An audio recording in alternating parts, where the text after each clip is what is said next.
What's going on, guys? It's Greg here, aka New York Prepper, and in this video I'm just going to do a Firearms 101 video, and I wanted to talk to you about the shooting triangle. This is not really like a established, thing that you're going to find if you go to like the concealed carry organizations, or you go to your local police department's handgun safety course. They're not going to teach you these things. All right, this is kind of more something that's been passed down through the firearms community, and it's kind of, I guess you call it the shooting triangle. All right, that's kind of the best, the best way to describe it, or the firearms triangle. So you have three components to the firearms triangle. You have speed, power, and accuracy. All right. Speed and accuracy are supplied by the shooter, and power is supplied by the cartridge and the firearm. Okay. So this is an important concept if you're new to firearms and you're new to shooting and you don't really know anything. All right. This is an important basic concept that you need to understand. And even if you're a seasoned shooter and you think you know everything and you've been shooting a long time, it's always good to cover the basics periodically and refresh your memory. I do that sometimes for anything. So this is just like a basic concept to help you understand, what firearms you need and what type of training you're going to need depending on what you're going to be using those firearms for. All right, because there's a lot of people out there, they think that they're going to get one gun and it's going to be good for pretty much anything, and there's just no such thing. Okay, a gun is a tool, and tools are, you have different tools for different tasks. You have one, a hammer's a nail. You have a screwdriver for screws. You have a drill for making holes. You have a saw for cutting wood. Okay, same thing with firearms. All right, there's no one gun that you buy that will do everything. Okay, every gun is made for specific things. So you have to be aware of that. You have to also be aware of the type of training and what's required of you in a specific situation, in order to train properly. Okay, because if you're not training properly, you're just going to be wasting your time and your ammo and your money. Okay, so you need to understand how to train, and you have to understand what's going to be required of you in different situations. So this is where the shooting triangle will help to make sense of everything. Okay, and here on this map, I've covered a lot of the main firearms users that you'll see in modern life, modern society. All right, in the 21st century we're in, or whatever. All right, so you have speed and accuracy, which are supplied by the shooter. Power is supplied by the cartridge, and you have the triangle here. Okay, and if you notice, I made these X's here, okay, that are circled, and depending on where you're located in the triangle will determine how much speed, power, or accuracy you're going to need depending on what your role is. Okay, so for example, you have snipers and hunters. Okay, snipers and hunters, they need a combination of accuracy, but they also need some power as well, because they're going to be shooting at long distances, and they need a powerful cartridge that's going to have enough killing power at a long range. All right, because if, let's say, you're a elk hunter, or you're hunting pronghorn, and you're shooting at 500 yards, okay, you need enough power to take that animal down humanely. Okay, so, but you also need accuracy as well, right? Because you have a small target, your heart lung area on a elk or deer or animal like that is going to be somewhere between 4 to 8 inches in diameter. So you still need accuracy, but you also need power. So therefore, the snipers, the military snipers, and the hunters are somewhere a blend between accuracy and power. All right, they don't really need much speed. All right, especially a hunter and a sniper. There may be some situations where they need to have speed, but for the most part, they don't really need speed because they're crawling into a position and they're sitting and they're waiting for their target. All right, a hunter sits and waits for his prey to come into view and then takes his shot. A sniper does the same thing. They get into position, they get into their final firing position, and then they take their shot. All right, there's not much speed required unless you're a counter sniper. If you're a counter sniper or defensive sniper, then there may be more speed involved. But for the most part, if you're thinking about a classical military sniper, which is more of an offensive role, he's going to need a combination of power and accuracy. All right, so he's going to need a powerful enough cartridge to drop a human being at 500 or 1,000 or a mile, but he's also going to need accuracy. Okay, so that's snipers and hunters. That's just one example. Okay, then here on the other side, you have speed, right? You have street cops, CQB professionals, and concealed carry. Okay, street cops, CQB professionals, and concealed carry holders, they're primarily focused on speed. All right, so they're all the way in the speed corner, but they're not at all in the power corner or the accuracy corner. All right, because when you're at close distances, you're within 10 yards of somebody, you don't really need to be accurate. You're aiming at a center mass. Okay, center mass on a human being is a 12-inch circle roughly, give or take a few inches. All right, so you really don't need that much accuracy. There is some accuracy involved, all right, but it's not that much. The most important thing is getting those rounds on target from your holster or from a low or high ready position as quickly as possible. All right, and that's for street cops, CQB professionals, and concealed carry holders.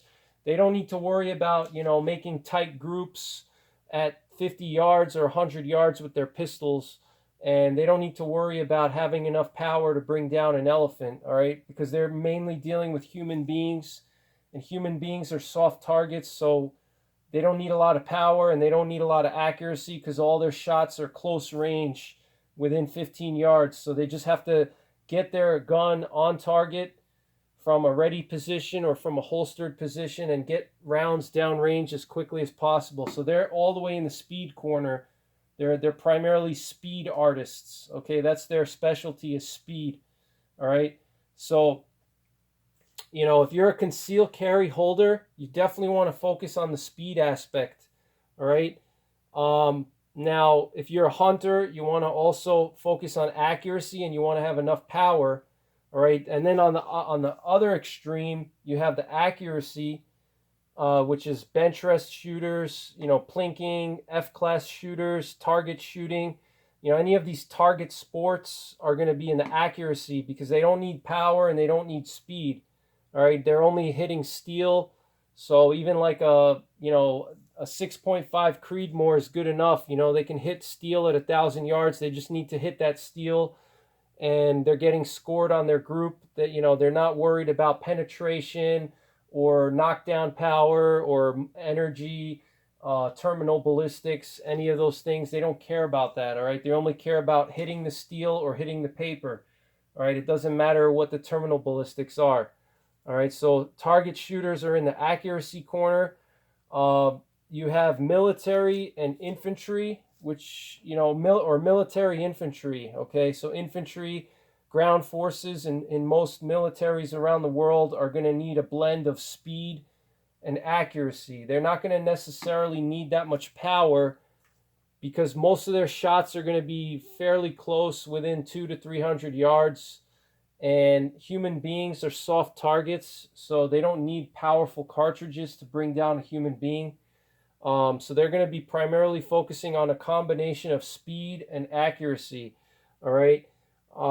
Then you have machine gunners in the militaries around the world. People that handle machine guns are going to be the best example of a combination of speed and power. All right, the machine gunners, they need to get on target quickly because they have to deal with a lot of bad guys all at once, and they have to lay down that machine gun fire in a large area at a lot of targets. And so they have to put those rounds downrange quickly. They don't necessarily need accuracy, though, because they have a lot of volume, and they're kind of just spraying in a general area. they don't need pinpoint accuracy. So they primarily need speed and power, and they need power because they may be dealing with armored vehicles or armored targets. They may have to be shooting at foxholes or bunkers. Armored vehicles. So they need to have some power, but they also need speed. So they're in the middle between speed and power. All right. And then you have the one that, in my opinion, has all three of these: power, speed, and accuracy, requires all three, is dangerous game hunters, dangerous game guides, and safari guides. All right.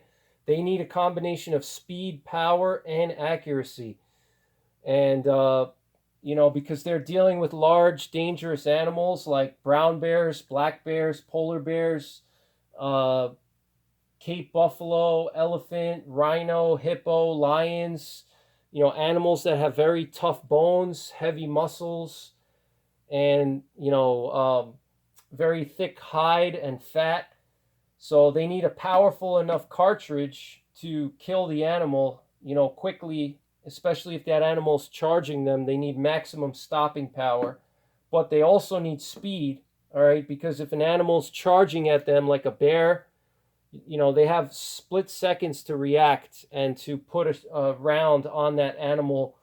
If, let's say, a bear is charging a moose hunting guide in Alaska, the bear can cover 50 yards in a matter of a second. So that hunting guide needs to get his rifle up from the ready position and put a round into that bear within a second, all right?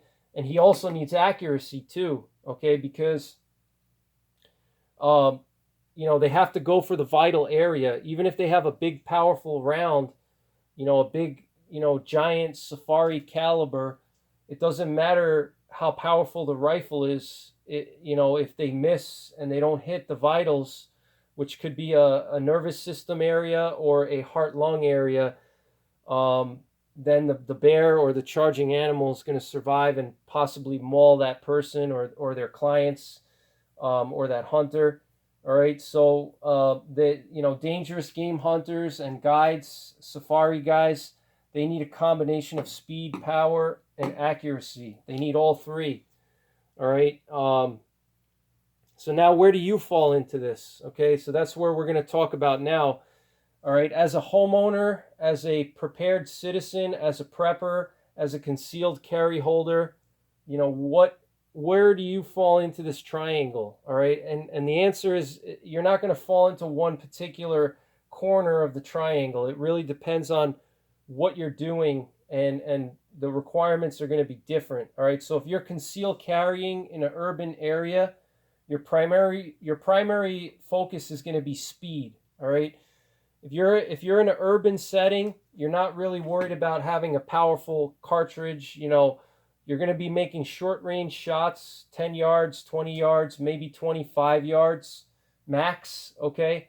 The key is going to be getting the rounds downrange as quickly as possible. You don't care too much about accuracy because you're focusing on the center mass of your target, which is a big target that's 12-inch diameter, roughly, area of the human body.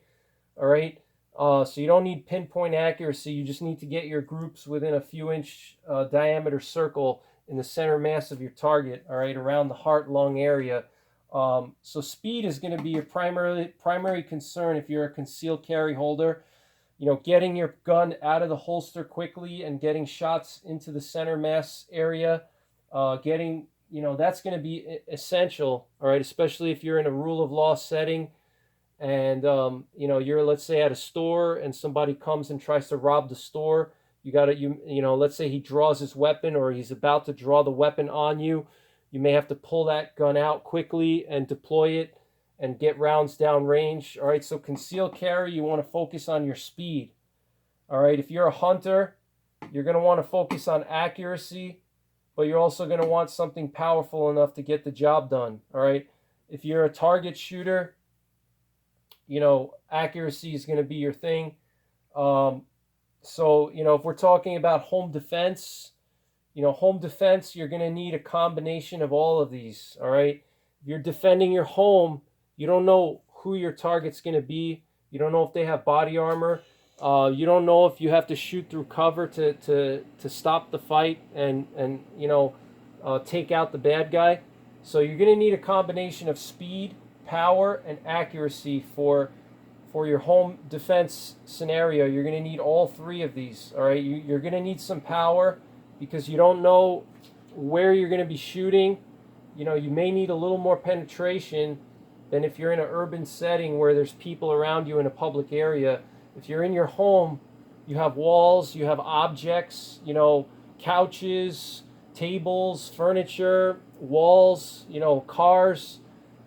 You may have to shoot through those objects to end the fight, okay? So you need a little bit more power, okay? You're also going to need more accuracy than when you're in an urban setting because the shot distance may be further.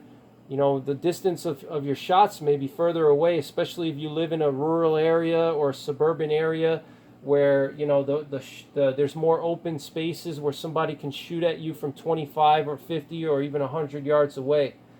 All right, so you're going to need accuracy as well. All right, what if you're a prepper? Okay, what if you're a prepper? Where do you fall into this triangle? You're going to need a combination of all these also, depending on the situation. All right, if you're clearing a house, you're going to need speed. All right, if you're hunting for game after SHTF, you're going to need accuracy and power. Or if you're in a sniper position, let's say you have a prepper group and you're selected to be the sniper for your group, you're going to need a combination of power and accuracy. All right, so you need a powerful enough cartridge and you also need good enough accuracy, okay? And you may also need speed as well depending on the situation. So, this is just kind of a very basic understanding of what you need depending on what you're trying to do with a firearm. And you have to train accordingly, all right? And you have to equip yourself accordingly depending on what the task is, all right? You can't just say, okay, I have a 9mm Glock, so I can take down, I can survive any situation, and I've taken every concealed carry class, imaginable, and I can do a less than 1 second draw with round on target. That's great, okay, but if you have to shoot longer distance or you need some power, then you haven't prepared yourself and you haven't trained enough, okay? So if you're a prepper, if you're a prepared citizen, you need all three of these legs of the triangle. You need speed, you need accuracy, and you're also going to need power, all right? If we're talking about total, grid down scenario, or not even that, but, like with the riots we've been seeing recently, you had a lot of bad guys that are getting their hands on AR-15s, and they're walking around the streets with AR-15s. The BLM guys and the Antifa and all these other characters, they're getting AR-15s and they're walking around on the street with them, okay? So if somebody's shooting at you, from 200 yards away with an AR-15, you're going to need some power, all right, because you need enough killing power at that distance to neutralize the threat. And you also need enough accuracy to, be able to hit your target because it's a little further distance, okay? So if you're a prepared citizen, you need all three legs of the triangle. It's not good enough to only take concealed carry classes and get a 9mm Glock and call yourself prepared, all right? You need all three legs of the triangle to be fully prepared as an armed, prepared citizen, okay? You need to practice your accuracy. You need to practice your speed, and you need some cartridges and rifles that have decent power in case you have to hunt for food or in case you have to make longer shots. You need some power, okay? You don't need to get a 338 Lapua. You don't even need to get a 300 Win Mag, okay? A 308 will do just fine for power in most situations, all right? So think about this, guys, and set up your training accordingly to what you're trying to do, okay? Don't just think that one type of training is the best type of training, okay? It really depends on who you are, all right? Like I said, if you're a street cop or a CQB professional, you're not really worried about getting, tight groups, or having an extremely powerful cartridge. It doesn't matter. The key is getting those shots on target as quickly as possible in a close quarters environment. All right, same thing if you're a bench rest shooter, F-class competitor. You don't care about power or speed because you're just shooting paper targets at 1,000 yards. All right, so understand where you fall into this pyramid depending on what you are and what you're trying to do. And remember that if you're a citizen and you're trying to prepare yourself and secure your home, secure your family during rule of law or after a collapse of society, you're going to need all three of these. You're going to need speed, you're going to need accuracy, and you're going to need power. All right, so make sure you train for speed, make sure you train for accuracy, and then also make sure you have some weapons that are powerful. All right, so that's pretty much it, guys. I hope you enjoyed this little video. Let me know what you think in the comments if you want me to do more videos like this. And as always, take care, God bless, and don't forget the 3 Ps: prepare, practice, and persevere.